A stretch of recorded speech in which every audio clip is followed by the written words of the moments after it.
So it's lovely to see you So, again. yeah, good to see you as well. Yeah, and we've been having a little bit of a chat already, haven't Yeah, we? But yes. we've decided to put the button on and the record button on and just see where we go. And we haven't got a plan. No, Maybe no. it's just the But, best way just to but maybe be. starting from where we are, because we were both saying about feeling a bit virusy and a bit on Yeah, par and yeah, sniffles and whatever. And yeah. interesting how we both carry on regardless. Yes, absolutely. I Yeah, mean, I did actually cancel something which is very unusual for me, mm, to actually cancel and not keep going. But generally, I do, yeah, carry on and all of that. I guess we've yes, both been raised in that kind of yeah, way. yeah. You just do. Yeah, Yeah. possibly. Although, oops, Rose is on the move again. Where are you going? No, she's thinking about it. We'll see what happens. Um, yeah, I did. Oh, Rosie, what are you doing? Sorry. All right. She's not comfortable, but neither does she want to move away. Oh, We'll just see what you she does. can't decide. No, she can't. Oh, Um, yeah, I did. Because I wasn't committed to anything at church on Sunday, I missed, I stayed home. So I thought I'd be nice to myself and stay home. yeah. So I did do that. Okay. It's been quite rough at the weekend, but Mm. yeah, just whatever it is, it's just lingering. Just Yeah, there really have been a lot of things going around, and mm, there seems to, I often think about the mood. There seems to have been a lot of emotional stuff around for people in the last yeah, 4 or 5 days as well, and me included in that. mm, But yeah, I mean, I said to you earlier, I look terrible. I'd been crying for at least 4 days over a tree in the garden that a neighbour once removed. So I've been really grieving, and mm, I just want to cling on to the tree, and yeah. so that's been very around for me as well. But I Mm, think there's been a lot of emotional turmoil in the last few yeah. days. But totally get crying over that. The same thing happened last summer. Um, because next door is a council place, and the council decided that one of the trees were unsafe, that is actually right between us on the boundary, Right. and they came and cut it down. And I know what they said is that it was dangerous, and if they didn't, it could actually come down on us. So, but just to have a tree taken down, I likewise, I bawled my eyes out. Yeah, it's terrible. It's like a real, Friends, aren't they? There's a absolutely. whole. There's actually one more tree that they said they wouldn't take down right now, but will probably have to come down. But there is actually a whole line that have self-seeded and quite young. Yeah, Still love the trees as well. So we're just kind of really hoping that these trees put down strong roots. And with the storms we had, none of them have come down. So good. hopefully, Yeah.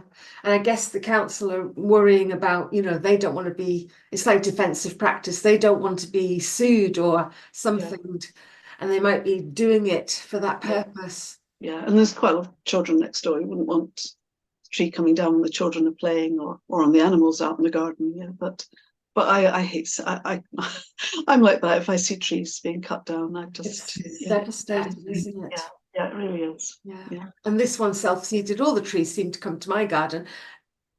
Crows with broken wings or broken feet, and they all land in my garden. It's like, oh no. But on a happier note, I stood out. There's a really big fir tree out there that's just growing very. Obviously, somebody planted a Christmas tree at one point, and it's Yes. growing very tall and thin. But there's magpies come back and nest in it each year. Although Oh, sometimes the crows and the magpies fight over the nest, and I yes. wasn't sure. I could see it's getting bigger, and someone's rebuilding the nest. And just this morning, I saw the magpies coming and going from it. And I love magpies, I and do. I was so pleased to see them come back and be building this nest. Brilliant. So some happy news from the garden. That's lovely because the chatter, their chatter is incredible. Yeah, It's amazing. lovely to listen to. I've recorded Yeah. them before. I've got them on my phone. Just such a lovely sound that they make. Yeah. Well, the tree that came down, um, that's the one the magpies used to nest in, and I'm pretty sure this one was the crows. So I think the magpies have now taken the crows one. So there might be battles ahead, but we'll Oh see. dear. Move Yeah. next door. Yeah. Oh. Yeah. So it is lovely to see you again, because we had that conversation just a little while ago. Yeah. And yeah, it's really nice to see you again and spend more time with you. We have spoken a few times, mostly around art things, haven't we? And yeah. So And it was interesting after that last conversation, because a good part of me afterwards was quite fearful, I think, putting everything out there. And I didn't really want people to know that was me, my face, I'm talking, but I didn't want people to know it was me. But the overriding feeling has been the freedom of it, just telling my story. And please. that actually has remained, you know, that Yeah, that feeling so much freer yeah. to be you.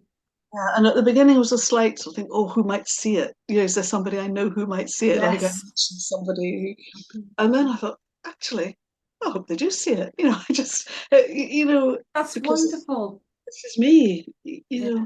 know, but it's not all of me. No, But it's, you know, but it's my past and my background, and yeah. um, We touched on yeah, so different areas yeah, over your life so far. yeah, I'm so glad to hear that you had that same, because I've had that same experience as well. You know, initially of like, oh, I can't bear to yeah, see me, and then, yeah, oh, who'll see and who'll hear, and wanting to hide myself. yeah. And then after sharing so much on my goddess program, now I've got to that same place as you. It's Yeah. like, yeah, there's nothing wrong, and we haven't No, done anything wrong. We're just no. ourselves. Yeah, but I think, you know, something was brought up is you don't talk about, you know, I mean, some of that stuff was very intimate, but even much less stuff you just don't talk about to other people. You know, you keep everything private. Yeah, You yeah. just, and I Back to think that, that, I'm fine. I'm yeah, fine. and it reinforces the sense of shame, isn't it? Because you mustn't talk about it Absolutely. to anyone. You know, when actually it's Absolutely. not my shame to carry at all. Exactly. You know, there's people out there who should be feeling very ashamed, probably aren't, but should be. Yeah. It's And not interesting mine. how we do hold it. Yeah, yeah, but it's not mine, you know. No. So, yeah. I'm So, so glad you've had such a great experience, that yeah, feeling. It's wonderful. yeah, Very, very so different to the opposite, the way we do feel initially when we don't ever say anything. yeah, Always just the I'm fine stuff. yeah, yeah. There's not much room for it. Come this way, Rosie. That's it, that way. There Oh, we are. she's really She's so. tall, isn't she? She's so tall.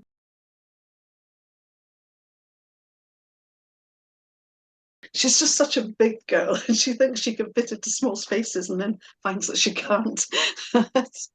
But behind the laptop now is the bed. I'm in the spare bedroom, so Yes, I've got she's on the bed. I've got a cushion on there, and You can spread out. she's looking at me from there. So she That's thinks I'm another different to thing I'm her. thinking about, how, that spreading out, it's just like spread out. And, dogs can just spread out, Yeah, take yeah, up space. yeah. I think, They certainly do, don't they? They yeah, just, you know, they own their space. yeah. And I Yeah. think we are raised not to. Don't take up too much space. Mhm, Don't spread out. mhm. Yeah, Stay small. yeah, yes, That's a message that I've received. yeah, Yeah. yeah. But an interesting thing for me is certainly since talking to you last time, and I'm also getting trauma therapy, so that's, you know, another Oh, side okay. of it. But a sort of continuing theme that's growing in me since talking about that is like, where to from here? So it's almost as if releasing some of the past Yes. brought me back into the present a lot more. Like it's Yeah. made space for you. And it's also freed me up to look at a lot of good things in the past. You know, so it's almost as if the bad things and the negative things were so huge, they Yeah, blotted out an awful lot of good things. absolutely. And it's freed up that space to actually say, in my family history, actually how many good things were there. Yeah. And that's been really important for me, because I have been on a process of, particularly since my mum died, and that, you know, who am I now? Where am I going? Who do I want to be? This whole thing of, because it does, and I believe this is quite a common thing. It's like you kind of redefine yourself, because my definition of being mum's daughter, I will always be her daughter, but it's changed, and my own daughter is getting married. So in May. So and she's away, and so who am I? I am still daughter, and I am still mum, but all of those relationships have changed. Yeah, if that makes sense. I've got a sort of feeling of you stepping up along that sort of elder. Yeah. And so who am I now? Mm-hmm. I mean, that's been a question I've been asking over the last year or so. Who am I now? Have you any answers? I haven't got an answer, but I feel I'm moving in the right direction and freeing up some of the past stuff, which was almost defining me in many ways. Who am I? Who am I becoming? Who do I want to be? I know I want to be this creative person that I know I am, however, whatever form that creativity takes, and it could take all sorts of forms. Absolutely. But part of me with that before, and I guess it's the shame coming into every day, I would sort of say to myself, but who do you think you are?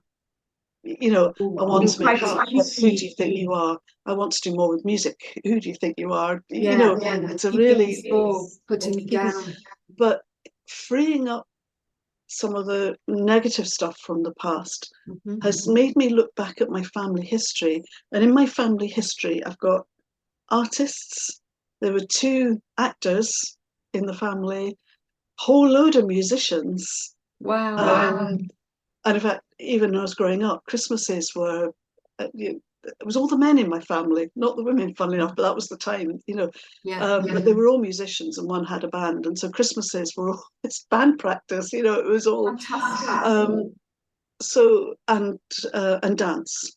So lots and lots of creativity. So lots of creativity is there. And why that's been so good to release that awareness of all the creativity in my family is I'm now using that to try and tackle the voices that say, who do you think you are? Well, this is who I am. Yeah, this is who I am. It's in my genes. I don't have to be good at anything. It's not about being good at something. It's just about giving expression to what's in me. Yes. And it's, I mean, I might come off this afterwards and I regress right back. I don't know. It's not firm yet, if you see what I mean. It's amorphous, massive, but it's growing, that I'm being able to answer that voice with, this is who I am. It's not somebody I want to create who is a fraud.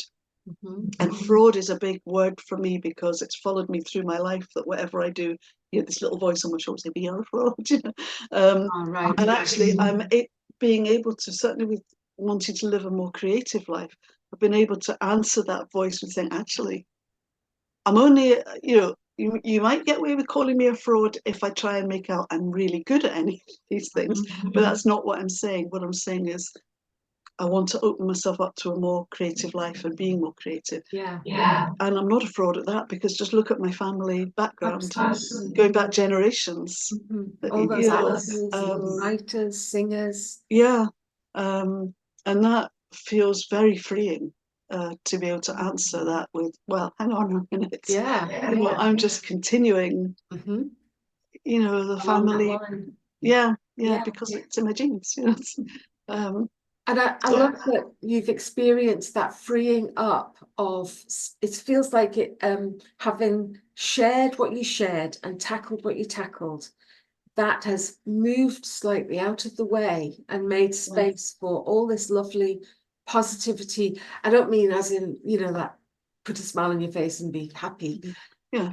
But you've literally moved stuff out of the way so this other stuff can come in. And you're able to see it in a different way now.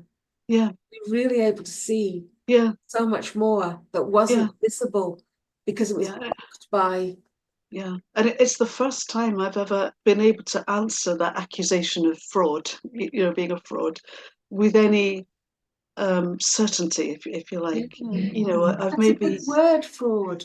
It yeah, feels like, it feels, I want to go down the sort of legal route, almost like you've done something really wrong to be yeah, I'm fraudulent. pretending someone I'm not, pretending to be someone I'm not, Yeah, when actually I'm not pretending at not all. the case, no. Yeah, I am that person, Yeah. so, and I think the danger, a lot of the stuff I suppose I hate using the word self-help books, but the kind of stuff I look at sometimes, it Yeah. is about sort of creating yourself. Who do you want to be and creating yourself? But I think that's good. But some of the danger of that is it doesn't have any roots. And yours does. Yeah. If I just say this is the person I want to create, the fraud voice can really get in there and say, "Well, it's not who you are. It's a fiction of your imagination trying to, But actually going back at my family roots, and being able to say it's in my genes. This is Yeah, that really helps support you. it's there's roots to this, Absolutely. and you can knock me down, but you can't pull up my roots. No, So, no, and it's a massive step forward for me. I'm so pleased to hear it. And it does help to have that there generationally to Yeah, know. Jack's making himself comfy now. digging But up to the know, cushions. to have them there in the background, in your roots. I'm thinking about, did you do the tree painting with me where we go into the roots and Yeah, generationally look at, it's all there I in your roots. yeah, And we were talking about the roots of the trees that one has come down and you're hoping the others will be firmly planted in the ground. yeah. I think the first thing I did with you was the tree painting, actually. Right, Yeah, good. yeah, And so, yeah, and you can really sense the roots of your yeah, family system with yeah, all of that creativity, yeah. the And art. it feels really exciting, actually. Yeah, it's wonderful. Because I'm digging down into what's gone before, and I've for myself. Maybe not everyone needs that. Maybe some people can say, "I'm going to create myself," and they've got the confidence to recreate themselves. But it's not who I am. I need something a little more solid for myself. And you've got that. Yeah, and it's like I am digging down into looking at those roots, seeing where those roots are, allowing those roots to steady me, because I think, Yeah. again, over the past year and a bit now, I've been very unsteady in some ways. But those roots are kind of stabilizing me and seeing I'm so that glad. I might do the tree again sometime, actually, just Yes, what a great idea. and Great idea. not worrying too much about where it's blossoming and growing, but just looking at the roots. Yeah, being so solid. And Yeah, I yeah, guess this last year, though, without mum, yeah. It's it been has hard. made everything wobbly for Yeah, you. yeah, and it was the whole. I mean, even though she was very elderly, it was the shock and the suddenness of it when she'd recovered. Yeah, Because I looked weren't after her expecting until she this. recovered. 24 hours after arriving home, that's when she had her massive heart attack, and it was so unexpected. Yeah. And the fact that I'd been making my plans to go and live with her, so everything was. Yeah, everything uprooted, everything changed. That's it. Up. Yeah, everything uprooted. Yeah, So it's like, yes, that's a really good word, actually. Everything yeah. uprooted. So Maybe handy to hold that idea of the tree yeah, and the roots in. and the roots. Yeah, and it's funny because we started off talking about the tree outside. Exactly. The Yeah. reason it had to come down was actually because the roots weren't strong enough to hold it. So I need to put down my own roots, but I'm building my roots on my family roots. Yeah. That makes Absolutely. sense. Yeah. Something that's already there. Yeah.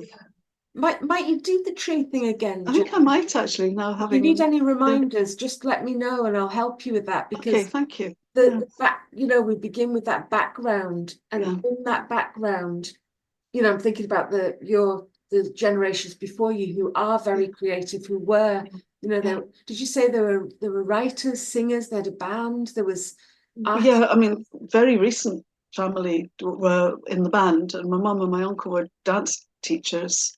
Wow. And then going back was it my grandmother's Mhm. parents? Was it them? Who were on the stage, they were in theatre, and I've got these amazing photos of them.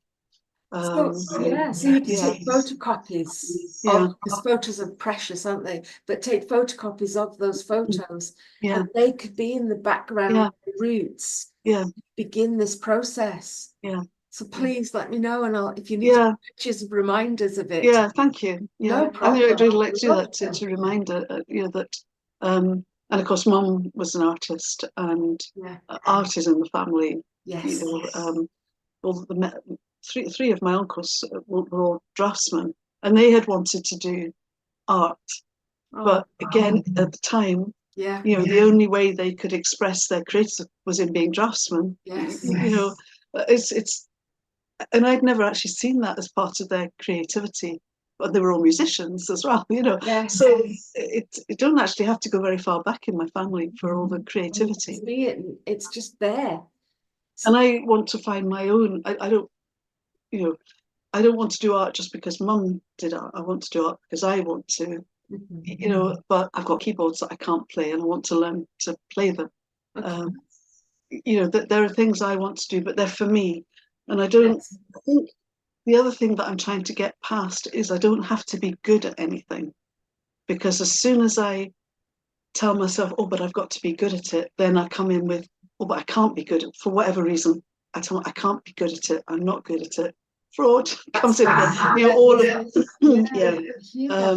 so, but there's been a shift in me lately that said, actually, I want to do it just because I enjoy it, because I'm a creative person. I can say that now, because I'm a creative person. I just want to do it because it's fun.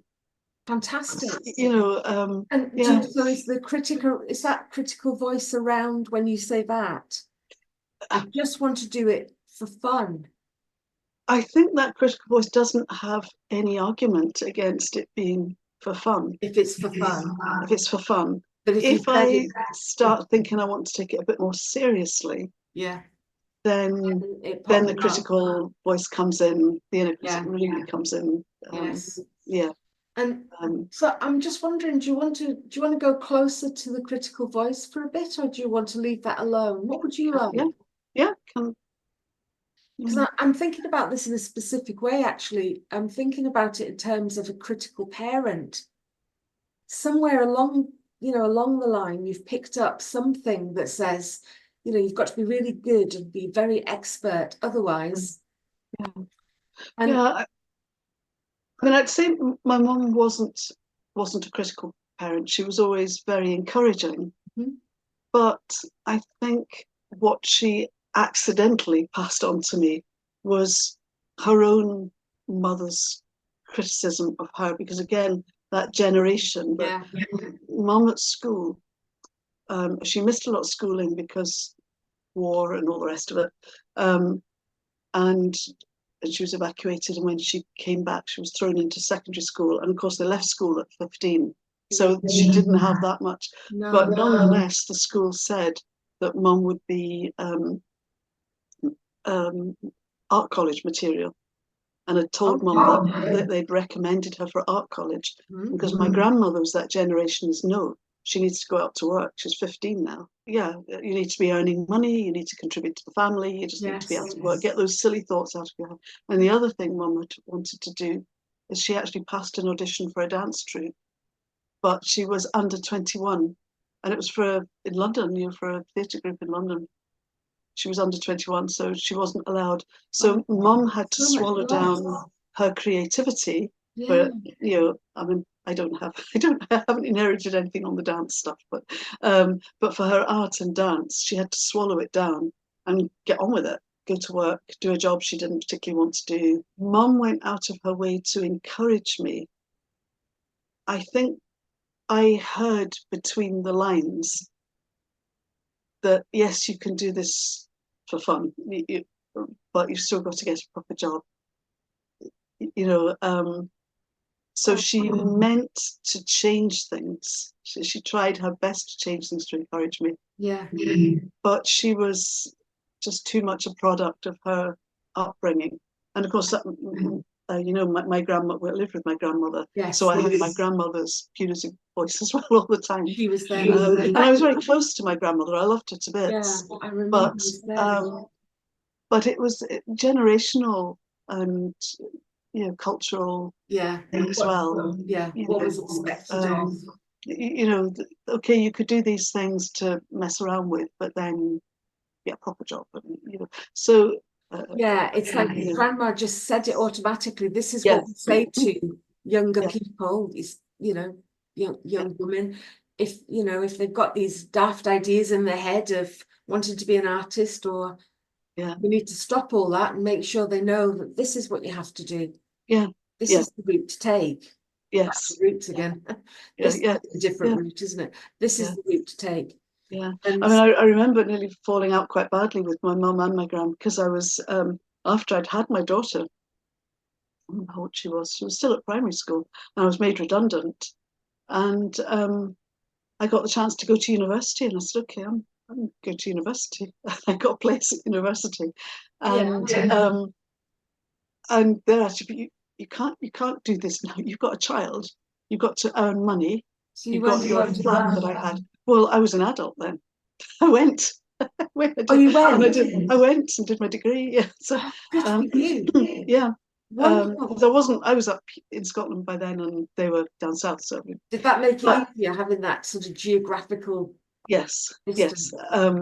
But I nearly fell out quite badly with them. I can remember having quite a blazing row with my mum, which I never normally did. Right. But I realised this.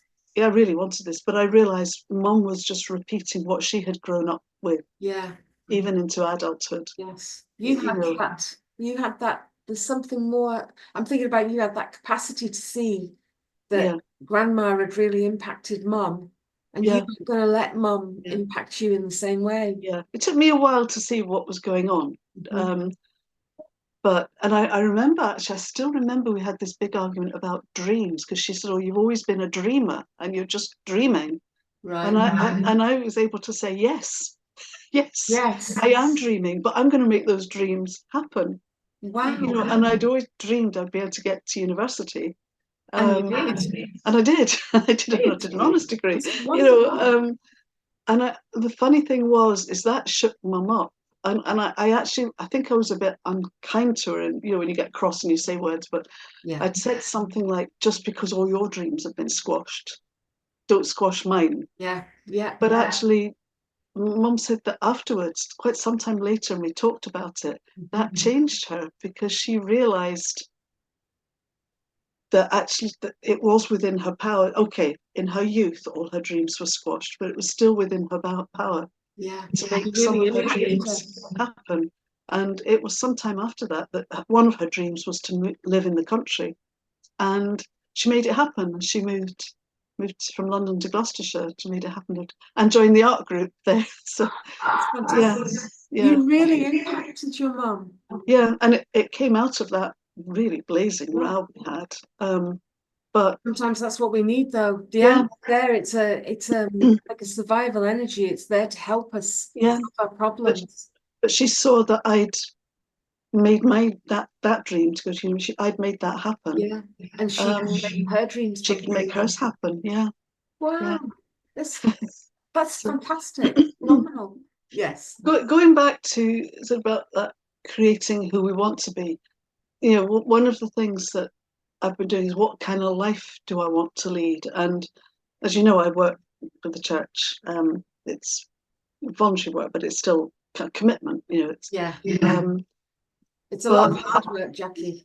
Yeah, but I think I've been growing in wanting to make a life beyond that. That stays. But obviously need to put boundaries on how much I do. And I'm feeling stronger about putting those boundaries in place more, about how much I do. But I need to do that because I still have chronic fatigue. I may or may not always have chronic fatigue. I don't know. I'm also facing reality. I'm also getting older. So, my energy for doing things will, mind you, like my mum's energy never really ran out to the end. But I want to have energy not just energy left over to do things. I want these other things not just to be in the leftover time. I want them to be up there beside prime time for you.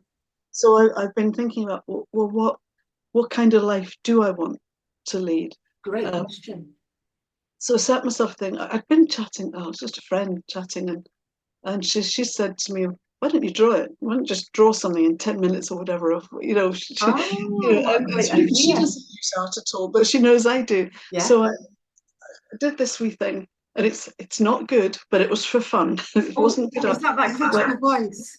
I don't know. The colour is beautiful. Because I've switched my screen off, I don't know what you can see, but I can see it's beautiful, the colours. But what I put in that art, reading, writing, that's it.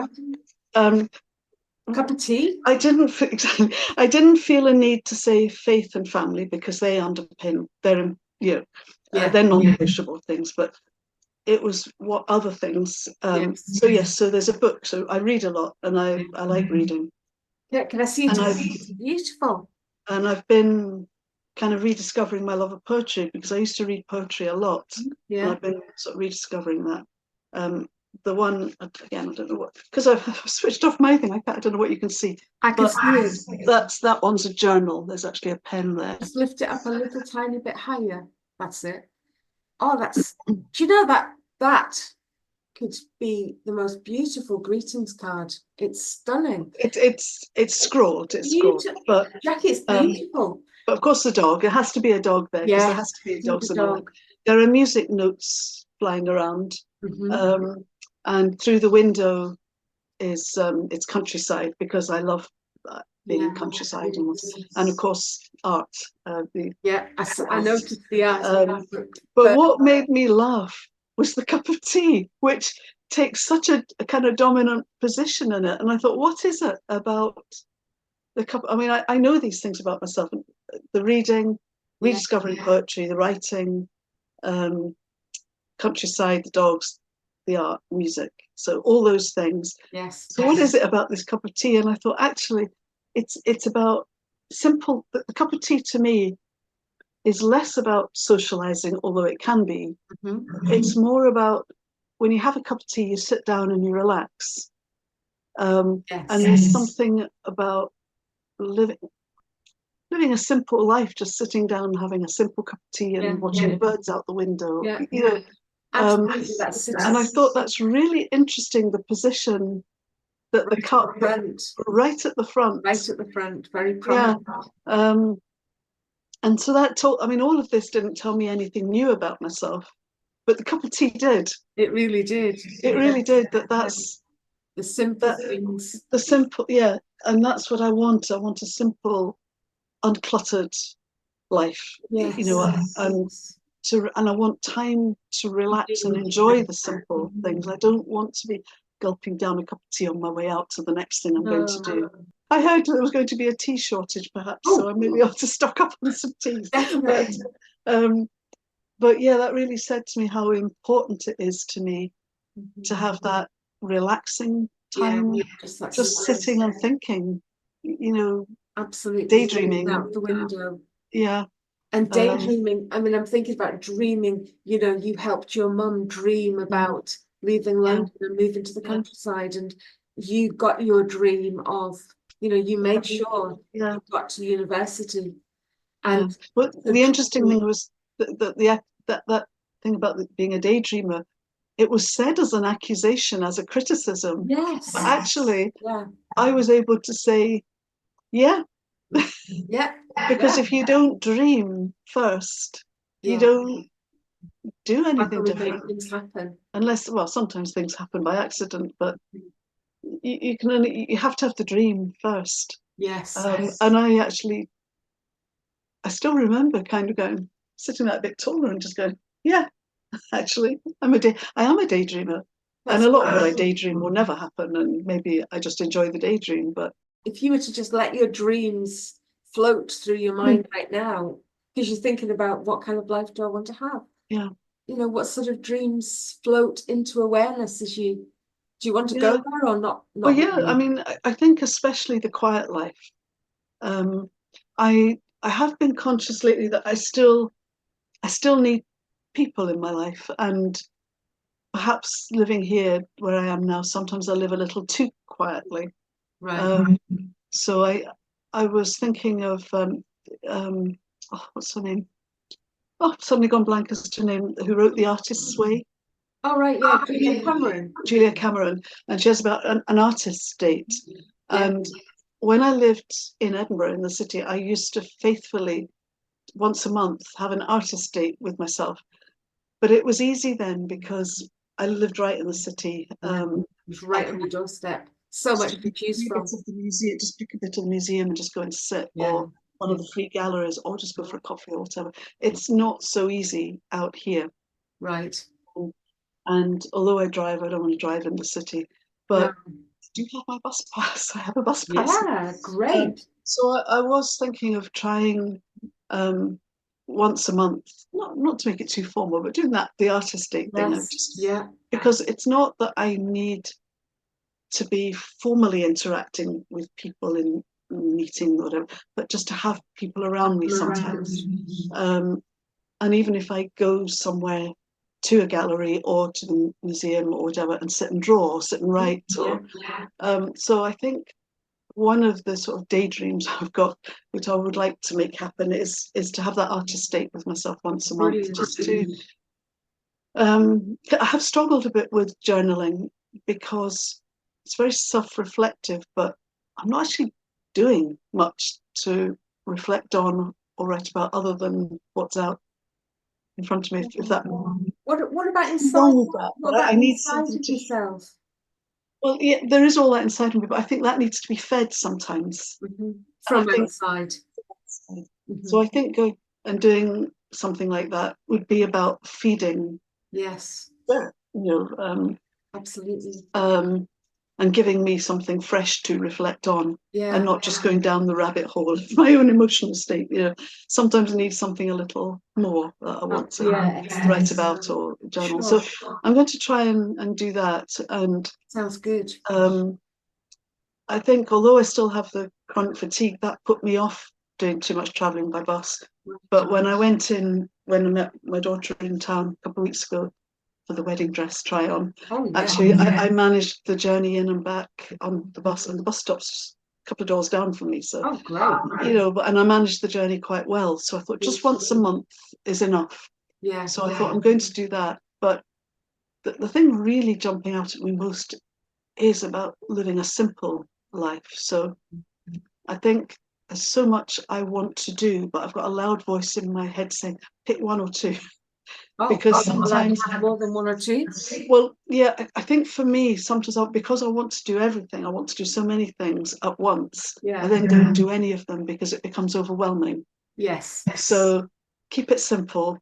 Start with one or two. Get back doing my art.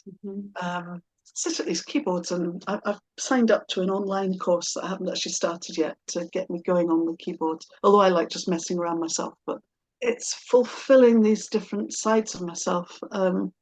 And the other thing was, up until the point Mum had died, we were both learning French with an online app. Probably wouldn't advertise, say the app, but and the idea was we were both going to go to Paris because my grandmother was born in Paris. And so we were learning French. More of your roots. So we were both, because I've been to Paris, but Mum has never been. I've never been. So the idea was we were both learning French so that we could. So I was doing really well up until the point that she died. Right. And then I couldn't bring myself to touch it again after that, because it wasn't my whole point for learning it, but that had become my whole point for learning it at that time. So will you still go? Will you still go to Paris? I will, because what's happened in the last month, I think, I've picked it back up again. Oh, good. And I'm doing it faithfully every day. Just a few. It's down to this dropping the perfectionism bit and making it for fun. Yes. And so something has changed in me now that I'm just doing it for fun now. Wonderful. So even if it's only a few minutes every day. Yeah. Great writers do that. I think was it Ricky, maybe I could be wrong on this. Ricky Gervais, I think, wrote Afterlife. He just did something like 1 minute or 2 minutes right in the day. And All right. that series he wrote, I mean, it's incredible. Yeah. Incredible. So yeah, just so little snippets. Yeah. So part of me is saying that's enough. You know, do your art, to keep going with the French, pick up the music, have my artist date. Yes. How's all this sounding? Well, that sounds really good. It sounds very manageable. Yeah. But I know what I'm like when I sometimes decide I want to do something. I throw myself into too much, and then I burn out very quickly. I'm exhausted, and it becomes overwhelming, and then I don't enjoy it.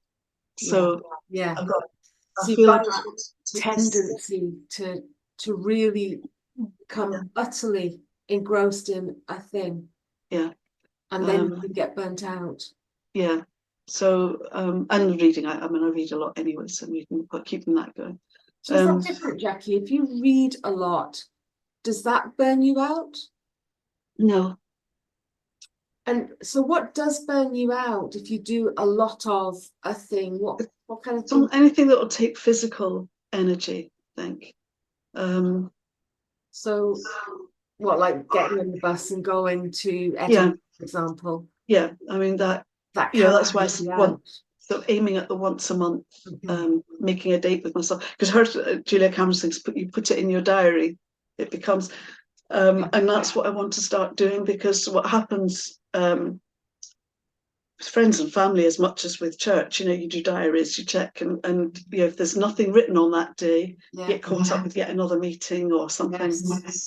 So I want to make sure things are written in my diary, so that when I open it, I can say, sorry, no, I can't do that. And of course, excuse me, if it was something really, really important, of course I would reschedule. But for the most part, I want to say, but I'm really important. Absolutely. I'm really important. And this is important to me to do this. Yes.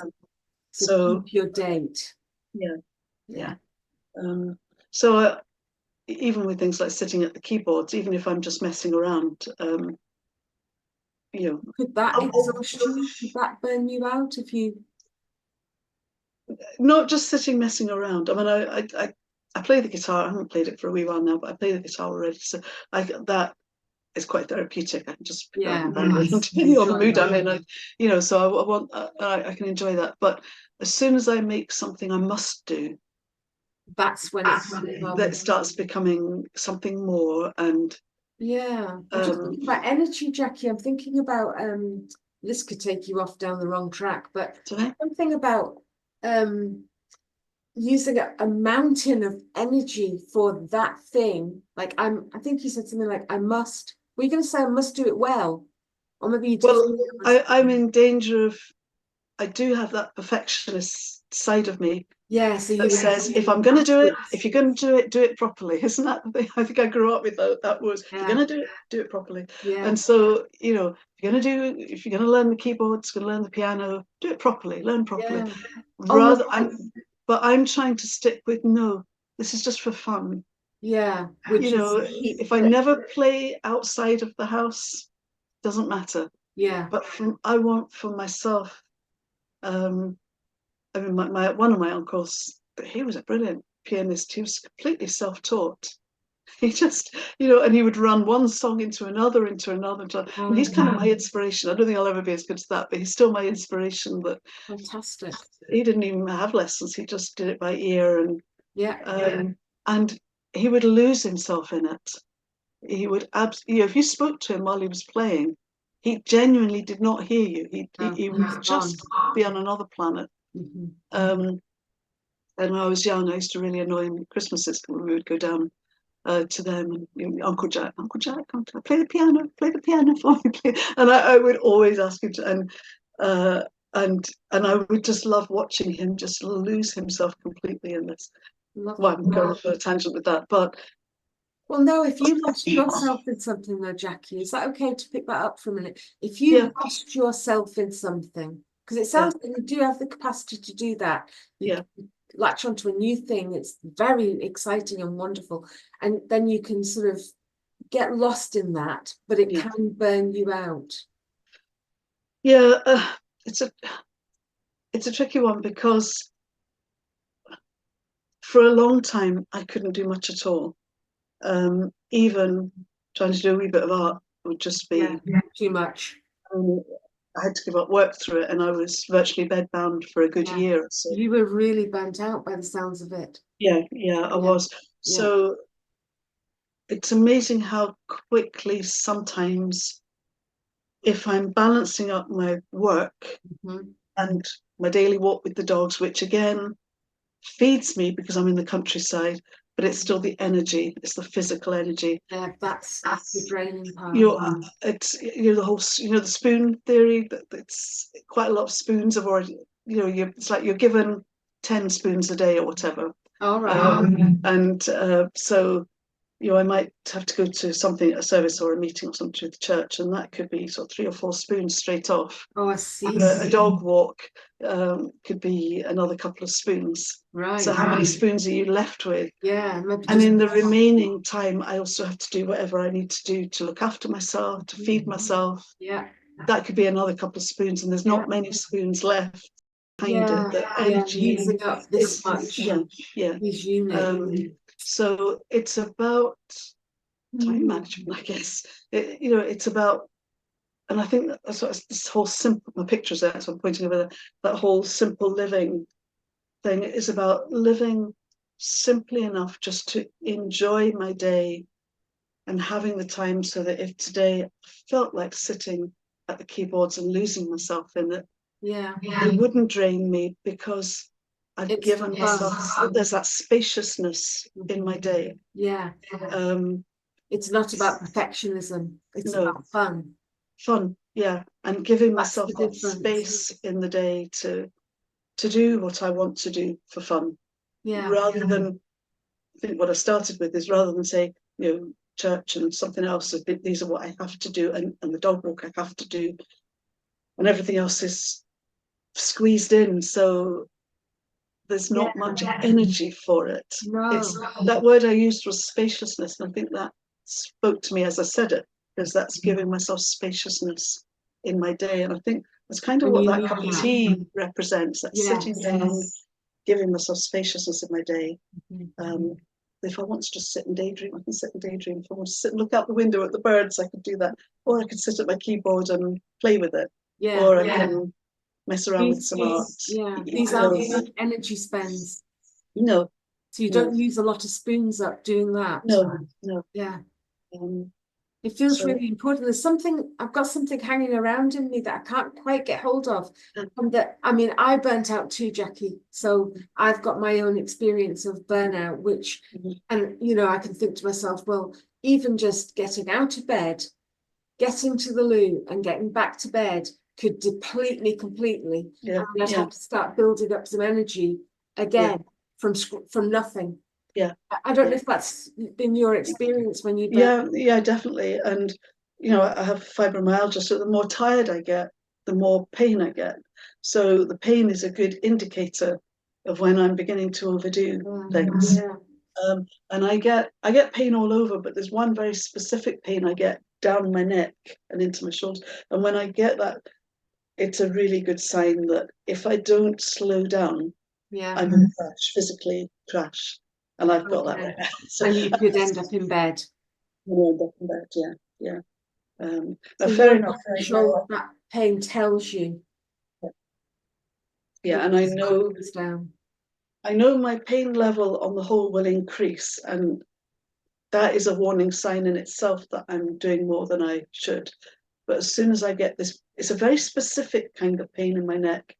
When I get that, I know if I don't listen to it, the next step on is a physical crash, and I will be in bed, and I will feel really ill for a while. And you might not be able to do anything very much at all. Exactly. So, and I suppose at the moment, because I've got some sort of virusy thing going on in my body, my energy is already depleted. So I'm trying to listen to this warning sign, which is why the weekend I was pretty well in bed for most of it. So the feeling you get in the back here of your neck and shoulder, that is your body saying, whoa, we need to slow it down. Stop. If you don't stop, I'll stop you, is what my body's saying. Okay. If you don't stop, I'll stop you with pain. Or with having a full crash. Complete burnout. Complete crash, yeah. Yeah. And it's not even just, I find it quite hard to explain to people because it's not even just exhaustion. It's pain, exhaustion, it's fatigue. It's more. It's a real mix of all of this. I'll get tummy thing with it. I'll get migraine with it. It's like my whole Everything. body. Digestion of the whole of you. My whole body just completely crashes. Is that the word you use? Crashes. Crash, yeah. And unfortunately, for some people, when you use the word crash, they just see you're just tired and a wee lie down. We don't realise. No. It'll be a good 24 hours in bed and longer after that to kind of recover as well. Yeah, like I haven't actually had a full crash for a while now because I listen. I'm glad you listen. But it's very easy. It's very easy because I haven't had a full crash for quite a while. It's very easy to forget how ill I feel when I have one and to not listen. But I'm listening and I'm going fairly carefully at the moment. You know the warning signs. Yeah.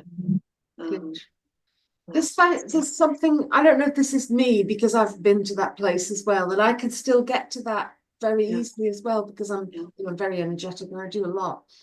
But something like fear is around, and I don't know if I'm picking that up from you or if I feel it in me, for me rather. I don't know if you get fearful about the idea of crashing. Oh yeah, yes, I do, because when I do crash, I just feel so ill. And all of these parts of you, just like the whole globally, you are globally impacted. I'm on my own here, and I've got dogs and a cat to look after. You know, I have to take that responsibility very seriously. You know that they can't manage without me, and I can't manage without me. You know. We began today, didn't we, talking about that?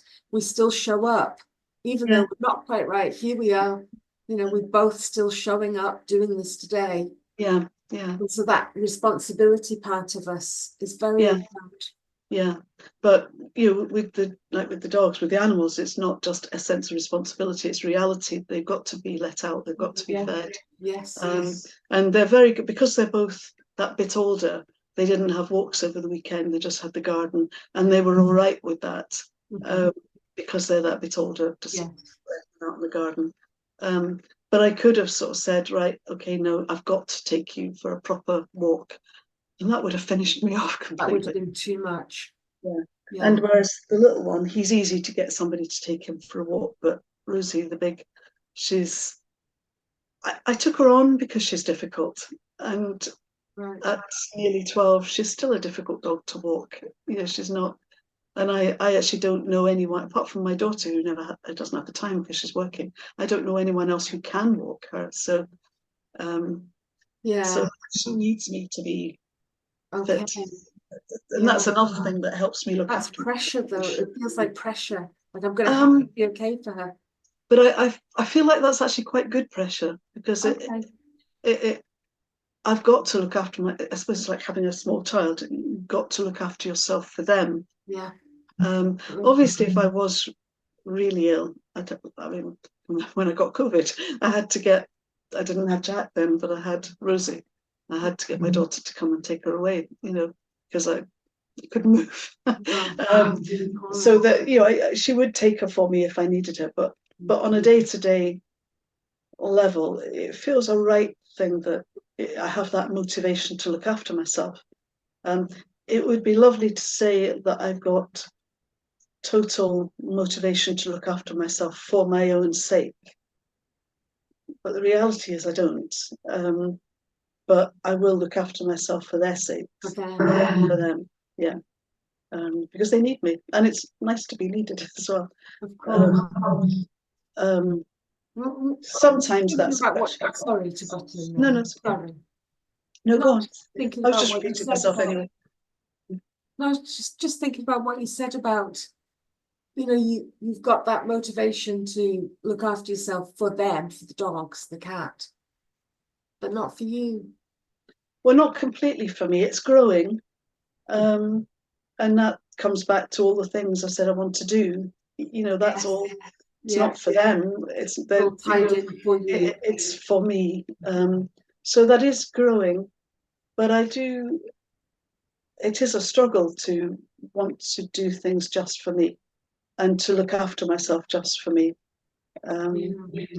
Yeah. Well, I'm just wondering what it's like for you, because there's something going on inside of me as I listen in response to this. And, the part of me that cares very deeply and wants to help and show up for people, that part of me is very prominent right now. And I'm thinking about things, I don't know if you've read Why Love Matters, Sue Gerhardt, the parent and child stuff. All right. Yeah. Yeah. I know we're similar. I haven't read that, but yeah. Okay. But just thinking about, that a very nurturing part of me popped up there, wanting to show up for you somehow to I don't know what that is. Like I don't know if it's a sort of, I think that wanting to care for myself for me is growing. And what's I it think like to have me say that I can, I've got that a feeling. side swerve it. What was that, Jackie? I said I side swerve it. I just Yeah, you kind of move away from it. Yeah. yeah. I wonder why. I wonder what happened. Is this okay? Are you all right with where we're at? It is. I mean, I'm conscious in myself. It's something I've reflected on. That when somebody cares for you and you are the cared for one, there's a vulnerability in that, and so it can feel a bit threatening. Okay. So it's risky, like on thin Yeah, ice. Like, yeah, don't and like that. sometimes, actually, you saying it is absolutely fine, but sometimes people wanting to care for you is actually more about them. Right. So they're going to get something from that. I'm actually thinking of someone in particular who's a lovely person, but I always feel it's more about their need Right. for affirmation, their need for, Right. and so more and more I put that boundary in. I actually don't want you to care for me because and I'm sure some of it is about me. I mean, they're a good person, but I can't give them what they need. No. And what do they need? Do you know what that person needs? I don't think it's not really for me to say what they need, but I feel they need that affirmation from me needing them. Yeah. It's like, well, I'm showing up for you. That Yeah. So, but in fact, it's me showing up for them. I'm so they can fulfilling feel the way they something. feel. Yeah.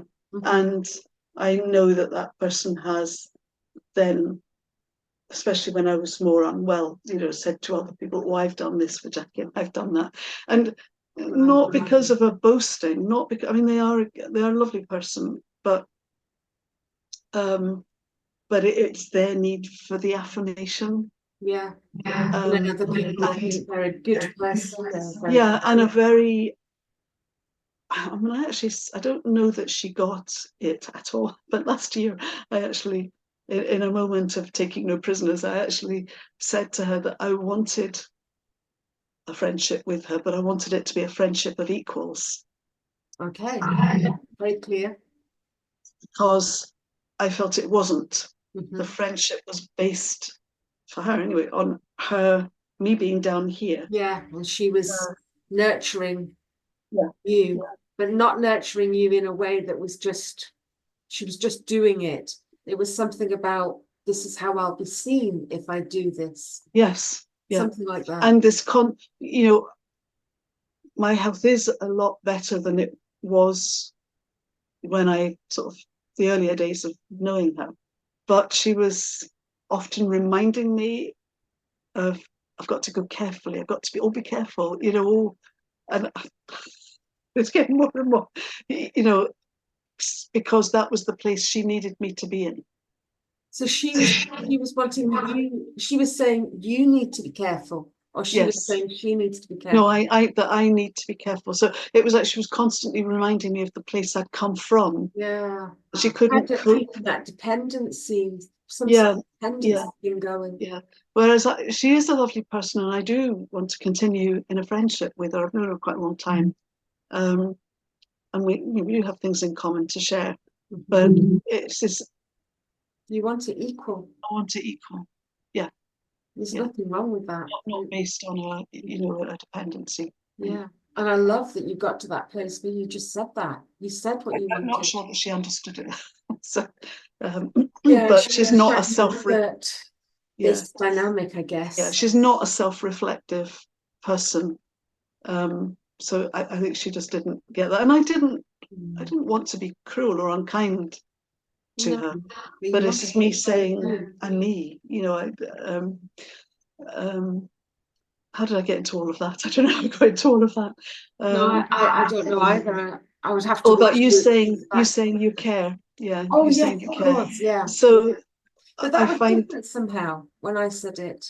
Yeah, it was. I wonder what was different. You don't have to go digging, of course, but it just seems like there was a different response. It doesn't feel like a power thing. It's not a power thing, or you're not asking anything of me. No, definitely. I think that's it. I think sometimes when people want to care for you, they're asking for me. For me, they're asking more than I can give. Yes. Yeah. Because when I offered, was it an offer? I was sharing something that was going on inside of me, like, oh, I notice as you say this, this part of me pops up in response. Yeah. And so I'm not offering to come and knock on your door and show up in that way, but I'm saying, oh, this is going on in me, and I've got this real caring thing happening right now. So that might have been the difference for you. Yeah. Because sometimes when we share that a reflective way of being, it's like, oh, I'm noticing this is happening in me right now. It helps the other to reflect and and it's the same as another friend whose mother died recently. That she's going to be away for a few days, and I've said to her, because she's going away for a few days, I'm pretty sure that some of her grief is going to crash in because she's not working or stopped working for a few days. And I said to her, care about you. I'm here. I'm here. Just because you're going away for I'm still here if you want to call. Yes. But I'm not going to go seeking. No. I don't need her to do that. No. I'm not going to go seeking it. Yeah. But I will respond if she were to call, and I wanted her to know that I cared. Yes. So I think, but that's a caring of equals. Feels very different. Very different. Yeah. But I've met other people who have that need to keep you in a place of dependency. Yes. And that's something you can't bear. No. And what I can really pick up from you today, especially when we're talking about the dreams and you help Mum with her dreams, is just how, I'm going to cough now, excuse me, is just how independent you are. You're a very strong person. You're very independent. You don't want to be leaning on others. You don't want this dynamic where you're down here set up with anybody. Yeah. That's a family trait as well. We're a line of independent women, particularly women. We're just a whole line of us. So So that is how I am, and important to assert that. If somebody comes along doing this stuff, you assert that.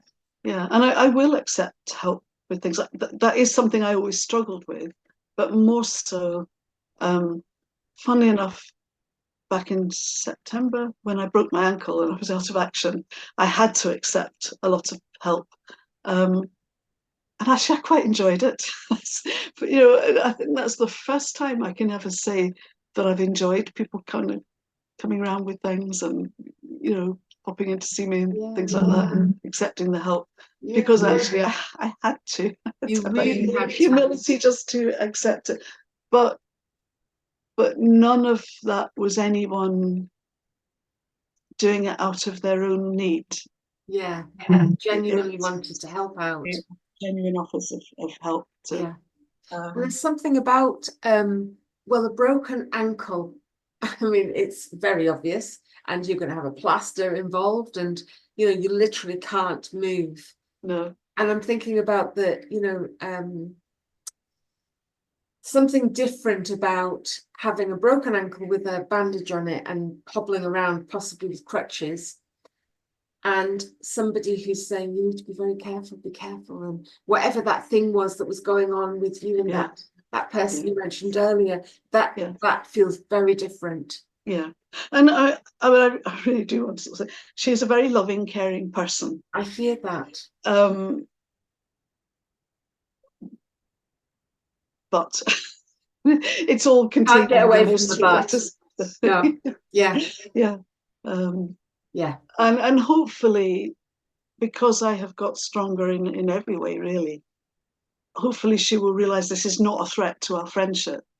And I feel a bit sad for her, really, that she thinks for us to have a friendship, she's got to be doing for me, and she could learn something from this too. Yeah, I hope so. I hope she learns that actually we could do some fun things sometime. We're not quite there yet, but we could do some fun things sometime, and just as two equals. Yes. Although I'm not sure that she knows how, but we'll find out. Yeah, because we have to do that thing, don't we, in order to figure it out and learn, to change. Yeah. And it isn't a threat to her at all. It's just, she's probably going to have to experience it to learn it. Yeah. But I think, she I'm going on about her, but I think she epitomizes people I have known in my life who seem to be like that, who they want I have at various times in my life seem to have attracted people who think they've got to take care of me, and that's the basis on which our friendship or whatever relationship it is based on. And in the past I've let that happen because I've not been very strong myself, I guess. But now you are. No, I am. Wonderful. I can really feel that as well, Jacqui. It's really it's an absolute. I can feel it. You're sure of this. Yes. Wonderful. Yes, it is absolutely. Yeah. What I need to be careful is I don't go too far the other way and not accept any help just because you become too stubborn to. But I said that it was September, October, November. Was it Christmas? Was I still on crutches at Christmas? It was a long haul. I think come Christmas I was still needing the crutches for walking outside. I think I was hobbling around the house. I'm still getting physio for it, but so it was a long haul. But during that time, actually it was quite good for me because I had to accept help. So I've had to negotiate that middle line, if you like. So but you're aware of wanting to keep balance so that you don't get so independent. Yeah. I can really feel a lot of different things in you from what you've said today, having shifted out, if you like, cleared space from that the big losses, the grief that you were experiencing, having made space with that, lots of other things have come in. And I think I'm much more in the present now. I think certainly a lot of time of the past year I've been not in the far distant past, but looking back and in the past. But I think I'm much more in the present and looking forward. Through grieving and the losses you've experienced, it has made that space for you. And that's what it does when we grieve. I believe that's what happens when we grieve. So I just feel lately it's been quite a shift. And you really like it. Yes, I do. Lovely. And I can really feel it. How are you right now? Do you have any pain or anything? I still feel my neck. That the pain that you often get? Yeah, it goes right up my neck, but it's not bad. It's just there. It's just a nagging. Other than that, I'm actually all right. A bit tired now, but But then I'm not sleeping very well at the moment, so I'm tired anyway. But yeah, having the virus. well, it's this waking up, in a hot sweat and then being shivery, and I seem to be doing that through the night quite a lot. Really unpleasant. Yeah, until it works its way out of my system, I guess. Yeah. So, sorry, what were you just saying? I need to be drinking more water. I'm conscious of being a bit dehydrated. Yeah. So all I was wondering, because I get a sense that we're sort of slowly coming to an end now, and I don't even know how long we've been talking. I have no idea. No, a little while. I hope I'm not holding you back. It's no. lovely to spend time with you. But I was just thinking, how is your body, and have you felt like you've had to put a lot of energy into this, or has it been okay that not it drained you? Yeah, no, I feel quite relaxed. I do. My body does feel tired now. Yeah. And so your body's telling you. It's telling me, yeah, I'm tired now. Yeah. But it's felt good. It sounds almost a contradiction, but in some ways it's been energizing as well. Yeah, absolutely. In fact, I think inside of myself and in my head, it's energizing, and my body's going, you need to rest. And I feel inside myself I could actually go off and do all these things I've been talking about, but my body's saying, we need to be cautious. Yes, yeah. We need to rest. Yeah. I need to walk these dogs, but you can see they're really restless, crying out for their walk, can't you? Although as soon as I stand up, they'll be up. They'll be up and ready. Yeah. But I'll get them a walk. But yeah, and that feeds me anyway, because I walk in woods and in nature. Lovely, so beautiful. I've seen some of your photos of where you go. It's gorgeous.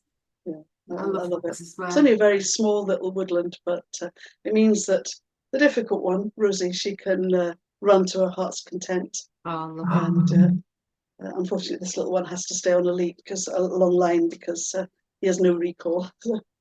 He's a bit deaf, but yes, so he's a bit deaf, and he looked up, but so it wouldn't be safe to let him off. But she can run around all over the place down there. So I'm not one of these dog walkers who loves the sort of socialness of bumping into other dogs. I like to be alone. Yeah, that's why you go. Just want to be with your dogs and out in the woodland with the trees and lovely. Yeah. So I guess we're gonna be saying goodbye, and I shall go and make my nice big cup of tea. Good for you. It's such a beautiful. I mean, it's so beautiful to look at, but your colours are beautiful in it. I never thought about the colours actually. Reds and lovely. And thank you so much for spending time with me. And thank you. I've really enjoyed that opportunity. Yeah, and if you would like to do it again, please let me know. Just this is a reminder to myself to finish on. I want to look at doing the tree again. Oh, yes, with the roots. Yeah, I feel very excited about that. Yeah, and it's where I started with you doing a tree. Yeah, so of course. And I remember, because I went big. It was on a roll of wallpaper. Fantastic. And I'd never done. And you were saying just chuck paint, just chuck it. I've never done anything like that before. And I can remember yeah. And it was wonderful. I still got it. I mean, it was wonderful. All right. If you've got it around and you've got a photo of it, I'd love to see it to be reminded. I'm so sorry I can't remember what it looks like. It's all right. You see a lot of trees. I would love to see it again. Thank you. And yes, if you want any nudges about, starting off with a new one. In fact, it would be a perfect place really to start a new one, given where you're at now. Yeah. And just what comes from that. Yeah, and the roots, and I really got the sense I want to focus on the roots. Yeah, yes, definitely. So maybe I can do it in parts. Right now focus on the roots, and then it's about growing firm. The trunk is growing firm with where I am and my growth, and then we'll see what happens. It's quite exciting. It feels quite exciting. Yes, so we're focusing in on roots right now. Yeah. Fantastic. Yeah. And that visual image. I mean, I think other people have said that to me lately. Other folk are noticing it, which is quite interesting. I'm a very visual person in how I, think of things, and so I've already got that visual image of how I want, what I want to do. But also, I want to just let it go itself. See what. Yes. Yeah. Not try and control it, because that. No. Just allow it to emerge as it does, wherever, however. Mm. And then, oh yeah, I'd love to see that if you would like to share. Yeah. Thank you. Oh, I lovely. might do that this afternoon. I might make a start this afternoon. Actually, Yeah. I feel like what the end. If I don't just go. So You do. sleep might catch up. But hope you enjoy it if you do. Yeah, thank you. So I guess we'll have to say goodbye, and yes, say if you want to do it again, please let me know. I'd love to. Yeah, thank you. So take good care of you, and I'll switch off the recording. Forgot that we were recording, actually. Yes. Switch off the recording. And I mean, do you want to just say goodbye now and switch off the recording, or do you want to hang on and we'll say goodbye after? Or Can we just switch off the recording? Yeah, and just I'll do that.